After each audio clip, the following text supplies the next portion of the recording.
जय Hind students, welcome to Chanakya coaching centre. तो बच्चों, आज करंट अफेयर की क्लास में हम बात करेंगे फरवरी के सेकंड वीक के करंट अफेयर की। और हमारा पहला ही करंट अफेयर बच्चों एग्जाम पॉइंट ऑफ व्यू से बड़ा इंपॉर्टेंट है, और वो है बच्चों करप्शन परसेप्शन इंडेक्स के बारे में। तो चलिए बात करते हैं बच्चों। India ranked 96th in the corruption perception index 2024। तो बच्चों इंडिया का करप्शन परसेप्शन इंडेक्स में बच्चों 96th रैंक आया है 2024 में। अब आप कहोगे ये तो 2025 है, 2024 का क्यों? तो पिछले साल के डाटा पे बच्चों ये आज का जो है इस बारी का बच्चों आया है, तो इसलिए क्योंकि पिछला साल 2024 था इसलिए इसके पीछे 2024 लिखा हुआ है। और इस करप्शन परसेप्शन इंडेक्स में बच्चों डेनमार्क जो है वो टॉप पे रहा। तो Denmark has emerge as least corrupt country in the world for the second year running, followed closely by Finland, Singapore and New Zealand. तो बच्चों डेनमार्क नंबर 1 पे रहा, उसके बाद फिनलैंड, सिंगापुर और न्यूजीलैंड है, according to the 2024 corruption perception index released by Transparency International. तो एक बच्चों एनजीओ है ट्रांसपेरेंसी इंटरनेशनल जो कि बर्लिन से ऑपरेट करता है बच्चों। ये बर्लिन जर्मनी में बच्चों इनका हेडक्वार्टर है। और ये देखते हैं कि क्या क्या दुनिया में करप्शन कहां कहां पे है। तो CPI corruption perception index rank 180 countries and territories based on perceived level of public sector corruption as assessed by expert and business people. The scale ranges from 0 highly corrupt to 100. तो basically इसमें बच्चों 0 से लेके 100 के बीच में number मिलते हैं, जिसके जितने ज्यादा नंबर वो उतना ज्यादा बच्चों कम करप्टेड होगा। जैसे डेनमार्क की अगर मैं बात करूं, डेनमार्क को 100 में से बच्चों 90 नंबर मिले हैं। ठीक है, अब हम बात करें इंडिया की। India however saw decline in its ranking, dropping to the 96th spot from the 93rd last year with a score of 38 out of 100। तो इंडिया का जो रैंक आया बच्चों 96th आया था, पिछले साल वो 93rd था। अब याद रखिए सीपीआई जो है बच्चों करप्शन परसेप्शन इंडेक्स 180 कंट्रीज का आता है। जो लास्ट बच्चों रही ना इस बार 180वें नंबर पे रही, वो देश था बच्चों सोमालिया। यानी दुनिया में सबसे ज्यादा करप्टेड जो इस टाइम देश है बच्चों वो है सोमालिया। अब जो हम अगर कंपेयर करें इंडिया को अपने आस पड़ोस के लोगों से, तो चाइना जो है बच्चों वो हमसे आगे है। मतलब वहां पे हमारे मुकाबले थोड़ा करप्शन कम है, और चाइना का रैंक है बच्चों 76th, 76वां रैंक है। बट अगर आप बात करो बाकी हमारे नेबर्स की, जैसे बच्चों बांग्लादेश की, बांग्लादेश 129वें पे है। अगर हम बात करें बच्चों पाकिस्तान की, पाकिस्तान बच्चों 133rd पे है। ठीक है, तो हमारी बाकियों से पोजीशन ठीक है, बट स्टिल बच्चों करप्शन के मामले में हम काफी जो है वो ऊपर है बच्चों दुनिया में। ठीक है, तो याद रखिए एग्जाम पॉइंट ऑफ व्यू से इंडिया का रैंक ट्रांसपेरेंसी इंटरनेशनल ने दिया है, डेनमार्क का पहला है और सोमालिया का लास्ट है बच्चों, ये आप याद रखिएगा। नेक्स्ट बच्चों बात करते हैं नेशनल वुमेन्स डे की। हर साल बच्चों इंडिया में नेशनल वुमेन्स डे सेलिब्रेट किया जाता है फरवरी 13 को। तो national women day is observed annually in India on February 13 to commemorate the birth anniversary of Sarojini Naidu, a renowned political leader, poet and champion of women rights बच्चों। तो सरोजिनी नायडू जो है बच्चों आज़ादी के टाइम एक बहुत बच्चों फेमस वुमेन पॉलिटिकल लीडर थी, उसके अलावा पोइट भी थी बच्चों ये, और इन्होंने महिलाओं के लिए बच्चों काफ़ी सारे राइट्स के उनके लिए काम किया, इसलिए बच्चों इनको चैंपियन ऑफ वुमेन राइट भी बोला जाता है।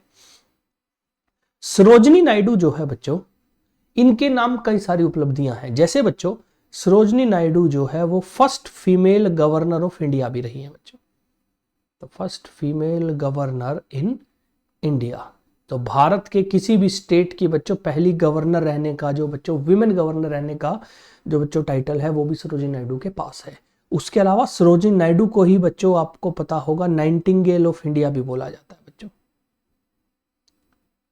नाइटिंगेल ऑफ इंडिया या स्वर कोकिला भी बच्चों कई बार इनको बोला जाता था।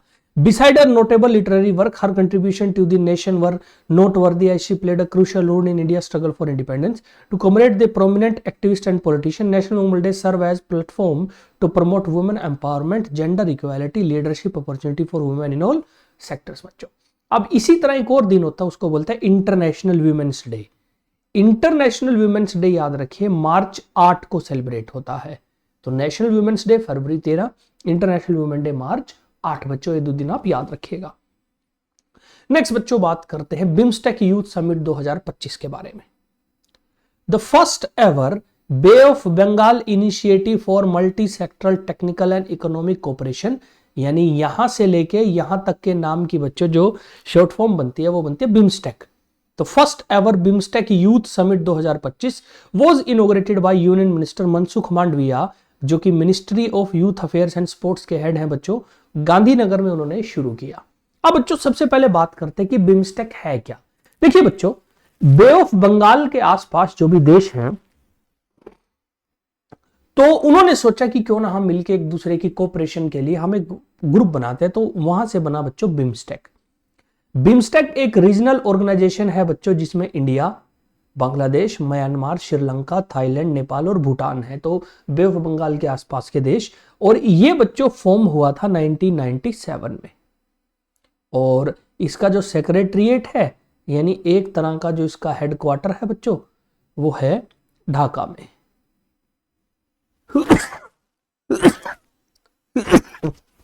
ठीक है, तो इसका बच्चों जो सेक्रेटरीट है वो है बच्चों ढाका में। अब बिम्स्टेक वालों ने बच्चों यूथ समिट किया। यूथ समिट जहां पे हर देश के जो इंडिविजुअल यूथ हैं बच्चों वो आएंगे, आपस में बच्चों एक दूसरे के साथ बातचीत करेंगे। तो first ever BIMSTEC youth summit बच्चों गांधीनगर में इनोग्रेट किया गया। The event emphasised skill development, entrepreneurship and regional cooperation. तो बच्चों जो यूथ लोग हैं जो कि बच्चों अलग अलग लेवल पे काम कर रहे हैं, उनको बच्चों आपस में एक दूसरे की कोऑपरेशन का बच्चों इसमें मौका मिलेगा। The 3-day event was held from the February 7 to February 11th and it bring together young leaders from across the region to discuss key challenges and opportunities। जैसा हमने बात की कि जो यूथ हैं, यंग लोग हैं बच्चों जो आए हैं, इसमें वो एक दूसरे से बातचीत करेंगे, कैसे वो एक दूसरे की बच्चों कोऑपरेशन में मदद कर सकते हैं, कैसे बच्चों वो एक दूसरे की फायदा उठा सकता है बच्चों अपने किसी पर्टिकुलर फील्ड में। ठीक है, तो एग्जाम पॉइंट ऑफ व्यू से पहला बिम्स्टेक समिट गांधीनगर में हुआ, आपको ये याद रखना है बच्चों। नेक्स्ट बच्चों बात करते हैं अंत्योदया गृह योजना हाउसिंग स्कीम। तो ये बच्चों एक हाउसिंग स्कीम है जिसका नाम है अंत्योदया गृह योजना हाउसिंग स्कीम। गृह का मतलब बच्चों घर होता है, तो आप बड़े आराम से स्कीम को बच्चों याद कर सकते हो कि ये बेसिकली घर बनवाने के लिए है बच्चों। अब ये स्कीम शुरू कहां हुई है बच्चों? ओडिशा में। Odisha state government has approved Antyodaya गृह योजना to provide homes to beneficiaries belonging to the weaker section। तो ओडिशा ने अपने यहां पे एक नई स्कीम शुरू करी है गरीब लोगों को घर प्रोवाइड करने के लिए। ऑलरेडी बच्चों सेंट्रल गवर्नमेंट की भी काफी स्कीम चल रही है, दूसरी बच्चों state government time to time चलाती रहती है, बट ओडिशा वालों ने एक नई स्कीम शुरू करी है। The government has allocated ₹7,550 crore for construction of पक्का हाउसेज इन द स्टेट। यानी जो लोग अभी भी कच्चे घरों में रह रहे हैं उनके लिए बच्चों ये स्कीम जो है मेनली लॉन्च की गई है। The scheme has been planned with the objective of building 2,25,000 new housing unit with in the next 3 years। The financial assistance of 1,20,000 per beneficiary will be provided to eligible beneficiaries। The size of each housing unit will be 25 square meter including the toilet area. तो excluding दी toilet area, यानी toilet area के अलावा लगभग 25 square metre जो है total घर होगा बच्चों। और सरकार हर बेनिफिशियरी को 1,20,000 रुपए इंस्टॉलमेंट में देगी बच्चों हाउस के कंस्ट्रक्शन के दौरान। तो आप जो फीचर देख रहे हो ना बच्चों, कुछ इस लेवल का, इस टाइप का बच्चों उनका घर होगा। The scheme will cover the families affected by the man made disaster, natural calamities. It will only cover those families which have not benefited through any government housing scheme. तो बच्चों इसका मेनली फोकस, क्योंकि बच्चों ओडिशा में कई बार cyclone की वजह से बहुत सारे लोगों के बच्चों घर उजड़ जाते हैं, घर टूट जाते हैं, तो उनके लिए बच्चों सरकार ने प्राइमरीली शुरू करी है ताकि उन लोगों को कोई हेल्प मिल सके। और ये उन लोगों को मिलेगी जिसने पहले किसी हाउसिंग स्कीम से फायदा ना उठाया हो। तो बच्चों ओडिशा सरकार ने, याद रखिए, अंत्योदय गृह योजना स्कीम शुरू करी है। नेक्स्ट बच्चों बात करते हैं मिलिट्री एक्सरसाइज साइक्लोन 2025 की बच्चों। तो the third edition of India Egypt joint military exercise cyclone 2025 commenced at Mahajan field range Rajasthan, aiming to enhance defence cooperation and improve special forces interoperability in the desert condition. तो रेगिस्तानी इलाके में एक दूसरे की मदद बच्चों सीखने के लिए कि कैसे एक दूसरे की बच्चों टेक्टिक्स को सीखा जा सकता है, ऑपरेट किया जा सकता है। इंडिया और इजिप्ट ने बच्चों साइक्लोन 2025 नाम की मिलिट्री एक्सरसाइज शुरू करी बच्चों। The exercise will run from 14 days from February 10 to 23 बच्चों। तो लगभग 14 दिन तक बच्चों एक्सरसाइज जो है वो राजस्थान में महाजन फील्ड रेंज है वहां पे चलेगी। The exercise also aim to improve cooperation between two armies and strengthen their relationship by holding discussion and practice military drill together. और इसका सेकेंड एडिशन बच्चों इजिप्ट में हुआ था 2024 में बच्चों। तो ये रिसेंटली ही बच्चों जो है वो मिलिट्री एक्सरसाइज शुरू की गई है। नेक्स्ट बच्चों बात करते हैं वर्ल्ड रेडियो डे के बारे में। वर्ल्ड रेडियो डे, तो world radio day is celebrated annually on February 13th to recognize the significant role of radio as a vital medium for communication, education, entertainment. This day highlights radio power in promoting diversity, enabling democratic dialogue, providing accessible information to people globally. तो basically world radio day बच्चों याद रखिए हर साल celebrate किया जाता है फरवरी 13 को, और इस बार वर्ल्ड रेडियो डे की जो थीम थी बच्चों वो थी रेडियो एंड क्लाइमेट चेंज। ठीक है, तो इस बार रेडियो एंड क्लाइमेट चेंज बच्चों उसकी थीम थी। The history of world radio day dates back to 2010 when Spain proposed dedicating a day to celebrate radio importance as a powerful communication medium. In 2011 UNESCO officially declared February 13 that was radio day, making the anniversary of founding of UN radio 1946। तो 2011 में बच्चों UNESCO ने world radio day जो है फरवरी 13 को मनाना शुरू किया। फरवरी 13 क्यों? क्योंकि उसी दिन रेडियो डे, यूएन रेडियो जो है उसकी शुरुआत हुई थी 1946 में। तो एग्जाम पॉइंट ऑफ व्यू से वर्ल्ड रेडियो डे फरवरी 13 और इसकी बच्चों जो थीम है वो है रेडियो एंड क्लाइमेट चेंज बच्चों। नेक्स्ट बच्चों बात करते हैं the Aga Khan spiritual leader of world Ismaili Muslims die at age of 88 years. तो बच्चों जो मुस्लिमों में बच्चों काफी सारे संप्रदाय हैं, उनमें से एक बच्चों जो सेक्ट है उनका नाम है इस्माइली मुस्लिम बच्चों। उसका जो स्पिरिचुअल लीडर था, हेड था आगा खान बच्चों, उसकी 88 उम्र में बच्चों 88 साल की उम्र में डेथ हो गई। तो बच्चों अब आप अगर ये फोटो देखोगे ना आपको लगेगा अरे यार ये तो गलत फोटो लग गई शायद। क्यों? क्योंकि बच्चों किसी भी लिहाज से आगा खान और किसी मुस्लिम संप्रदाय का हेड तो नहीं लग रहा, बट रियलिटी में बच्चों यही आगा खान 4 है। ठीक है, आगा खान 4 बच्चों, इनका जो है जो ऑफिशियल टाइटल है बच्चों वो है आगा खान 4 बच्चों। The Aga Khan spiritual leader of Ismaili Shia Muslim community known for his development work around the world has died in Lisbon, पुर्तगाल में बच्चों। Aga Khan development network is his main philanthropic organization which deals with principally with health care, housing, education, rural development etcetera.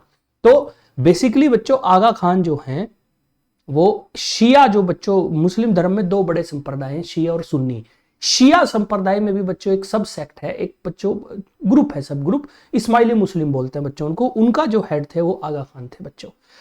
तो prince Karim Aga Khan was the 49th hereditary imam of Ismaili Muslims. He succeeded his grandfather as imam of Ismaili Muslims in 1957 age 20 बच्चों। 1957 से वो लगातार बच्चों जो थे वो Ismaili Muslims के हेड थे बच्चों। अब याद रखिए बच्चों इस्माइली मुस्लिम्स जो हैं उनमें ये बच्चों जो परिवार हेड बन रहा है ना, हेरिडिटरी हेड, माना जाता है बच्चों कि ये जो परिवार है ये प्रोफेट मोहम्मद की फैमिली का डिसेंडेंट है, इसलिए ये लोग बच्चों एक के बाद एक उसी परिवार के लोग जो हैं वो इमाम बनते हैं। ठीक है, और his elder son 53-year-old Rahim will succeeded him and take the title of Aga Khan 5। तो बच्चों क्योंकि एक हेरिडिटरी बच्चों पोस्ट है, परिवार में ही चलती है बच्चों, तो जो आगा खान 4 के लड़के आगा खान 5 बच्चों जिनका नाम रहीम है वो बच्चों अगले जो हैं वो इस्माइली मुस्लिम्स के हेड बन जाएंगे। ठीक है, तो नेक्स्ट बच्चों बात करते हैं, एक और बड़ी इंपॉर्टेंट न्यूज है बच्चों, after US Argentina pools out of WHO। तो हमने बच्चों एक इंटरनेशनल ऑर्गेनाइजेशन का नाम सुना होगा, वर्ल्ड हेल्थ ऑर्गेनाइजेशन। पिछले महीने बच्चों यूएसए ने वर्ल्ड हेल्थ ऑर्गेनाइजेशन से अपनी मेंबरशिप वापस ले ली। तो उन्होंने कहा ना हम WHO को पैसे देंगे, ना ही इनसे पैसे किसी तरह की हेल्प कोई लेंगे। अब यूएसए के बाद अर्जेंटीना ने भी बच्चों WHO से खुद को हटा लिया है और उसकी मेंबरशिप उन्होंने बोला कि हम अपनी मेंबरशिप हटा रहे हैं। तो Argentina announce that it will withdraw from the WHO World Health Organization following a similar move by United States under President Donald Trump on his first day back in the White House in January। तो बच्चों जब जनवरी में Donald Trump पहले दिन बच्चों जो अपने white house में ऑफिस में आके काम कर रहे थे, उन्होंने ऑफिशियली बच्चों उसी पहले दिन WHO से हाथ छीन लिया। अब क्यों किया बच्चों ऐसा, यूएसए ने या अर्जेंटीना ने? अब बच्चों हुआ क्या, कोविड-19 पेंडेमिक के दौरान WHO पूरी दुनिया में कुछ कुछ गाइडलाइन दे रहा था, जिससे फायदा किसको हुआ? चीन को, क्योंकि सारी दुनिया बंद होगी, चीन वालों का बच्चों जो वर्चस्व था वो दुनिया में बढ़ गया। इसको लेके बच्चों डोनाल्ड ट्रंप और जो बच्चों अर्जेंटीना के प्रेसिडेंट हैं उन्होंने बच्चों क्रिटिसाइज किया कि ये गलत है। ये बच्चों अर्जेंटीना के प्रेसिडेंट हैं तो उन्होंने इसको क्रिटिसाइज किया और कहा कि ये जो है बिल्कुल गलत है। The two leaders have each criticized the WHO organization for handling the COVID-19 pandemic. The loss of another member country will further fracture cooperation in global health, though Argentina was expected to provide only $8 million to WHO. तो total budget है करीब करीब $7 billion का, उसमें सिर्फ 8 million जो है बच्चों अर्जेंटीना दे रहा था। इससे अर्जेंटीना को ज्यादा नुकसान है क्योंकि अर्जेंटीना को हेल्प ज्यादा मिली थी WHO से बच्चों। लेकिन अगर मैं बात करूं बच्चों यूएसए का 15% शेयर था बच्चों मनी में। तो टोटल जो WHO के पास आता था ना उसका करीब 15% यूएसए देता था, और उन्होंने अब बच्चों खींच लिया। तो आने वाले कुछ साल में WHO को फाइनेंशियल क्राइसिस शायद झेलने पड़ जाए बच्चों। नेक्स्ट बच्चों बात करते हैं, साथ साथ बच्चों एक और चीज नोट करने वाली है कि WHO का जो हेडक्वार्टर है ना बच्चों वो जेनेवा में है। कई बार इसका ना क्वेश्चन बच्चों स्टैटिक जी के टाइप में आ जाता है। तो स्विट्जरलैंड में WHO का हेडक्वार्टर है बच्चों, ये आप याद रखिएगा। फिर बच्चों बात करते हैं वर्ल्ड पल्सिस डे की बच्चों। एक और इंपॉर्टेंट दिन है बच्चों वर्ल्ड पल्सिस डे 2025। तो world pulses day is celebrated every year on 10th February. The day is celebrated as a day of recognition of pulses and their role in human nutrition, environmental well-being and sustainable agriculture. तो world pulses day बच्चों याद रखिए celebrate की जाती है 10 फरवरी को। The day was declared as world pulses day under the United Nation General Assembly in 2016। The year was also mark as the international year of pulses. तो 2016 को international year of pulses declare करा, और बच्चों उसी साल बच्चों world pulses day की शुरुआत हुई। अब इस बार की जो थीम थी बच्चों वो थी pulses bringing diversity to agri food system बच्चों, इस बार की थीम थी। और अगर आप पल्सिस देखें बच्चों, इंडिया जो है वो दुनिया में 25% जो पल्स है उसको प्रोड्यूस करता है बच्चों, ठीक है। कनाडा, चाइना उसके बाद है। तो दुनिया में बच्चों लगभग 1/4 पल्सिस इस टाइम जो प्रोड्यूस कर रहा है वो इंडिया कर रहा है। और इंडिया में बच्चों पल्सिस जो है हमारी फूड डाइट का बहुत इंपॉर्टेंट पार्ट है। नॉर्थ से साउथ आप कहीं चले जाओ, पल्सिस बच्चों आपको किसी न किसी फॉर्म में हमारे खाने में मिलेंगे। नेक्स्ट बच्चों बात करते हैं नेशनल प्रोडक्टिविटी डे की। तो नेशनल प्रोडक्टिविटी डे 2025, तो national productivity day is observed annually on February 12 in India to generate awareness about the importance of productivity in achieving economic growth and sustainability. तो जो बच्चों फैक्ट्रीज है जो सामान produce कर रही हैं, जो बच्चों सर्विसेज वाली कंपनियां जो सर्विस प्रोड्यूस कर रही हैं, उनको बच्चों कमरेट करने के लिए और लोगों को बताने के लिए कितनी वो इंपॉर्टेंट है, नेशनल प्रोडक्टिविटी डे इंडिया में सेलिब्रेट किया जाता है। The theme for this year is set from ideas to impact, protecting intellectual property for competitive startups.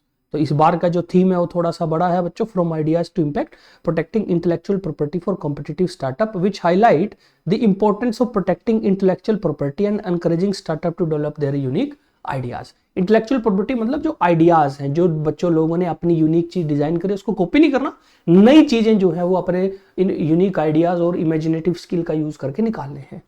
National productivity day जो है बच्चों, नेशनल प्रोडक्टिविटी काउंसिल जो है भारत सरकार के अंडर जो एक ऑटोनोमस ऑर्गेनाइजेशन है उसने बच्चों शुरू करी थी। तो याद रखिए नेशनल प्रोडक्टिविटी डे February 12 को बच्चों। तो इस वीक के बच्चों ये कुछ इंपॉर्टेंट करंट अफेयर थे। नेक्स्ट क्लास में बच्चों हम February 3rd वीक को डिस्कस करेंगे। मिलते हैं आपसे नेक्स्ट क्लास में। जय हिंद, जय भारत।